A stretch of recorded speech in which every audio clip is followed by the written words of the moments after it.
Today's March 31st. Today's quote is entitled, Krishna doesn't like pride. Krishna doesn't like it when his devotees become proud, because it is neither good for the devotee nor for their relationship with Krishna. So Krishna intervenes and arranges things in such a way to humble the devotee for his own benefit.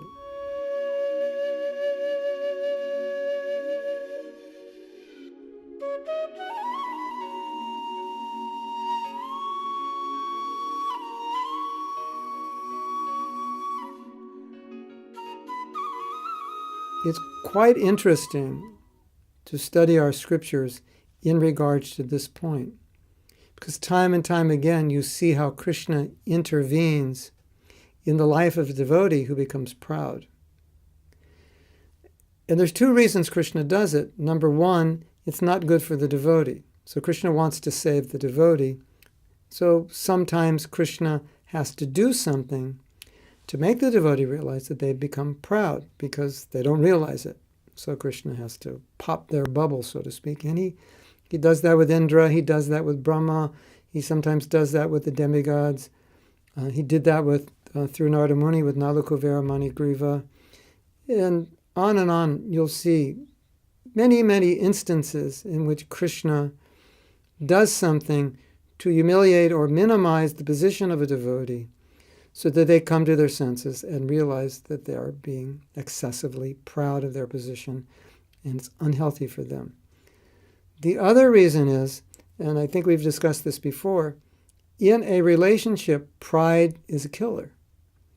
We do not like having relationships with arrogant people. We do not like having relationships with egotistical people. Neither does Krishna. When Sanatana Goswami approached Mahaprabhu after he gave up his government post, Sanatana Goswami was presenting himself in a very humble way. And Mahaprabhu said that your humility is breaking my heart. It was so powerful and so attractive and so endearing.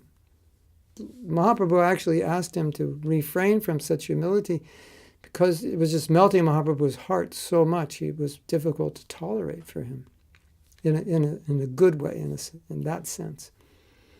But it was nourishing the relationship. So humility nourishes the relationship between Krishna and the devotee, because where there's humility, then there is no desire on the part of the devotee in any way to enjoy Krishna's position, to imitate Krishna's position as the controller, to be envious of Krishna's position, and so forth. So where there's pride, there's going to be envy. Where there's pride, there's going to be desire to control.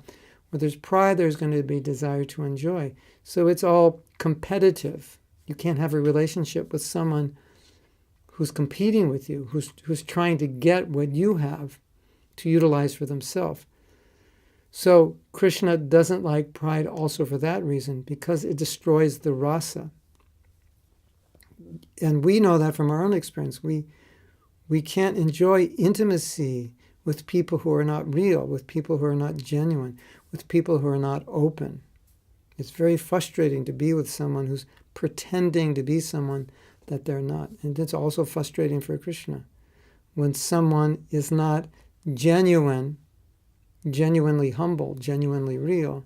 It's destructive to the relationship. So whenever you read stories in Bhagavatam or Chaitanya Charitamrita or anywhere where you see Krishna or Mahaprabhu humbling devotees, then we can understand it's either both of these, it's one or two of these reasons or both of these reasons, that it's for the benefit of the devotee personally in their spiritual life, or it's for the benefit of the relationship.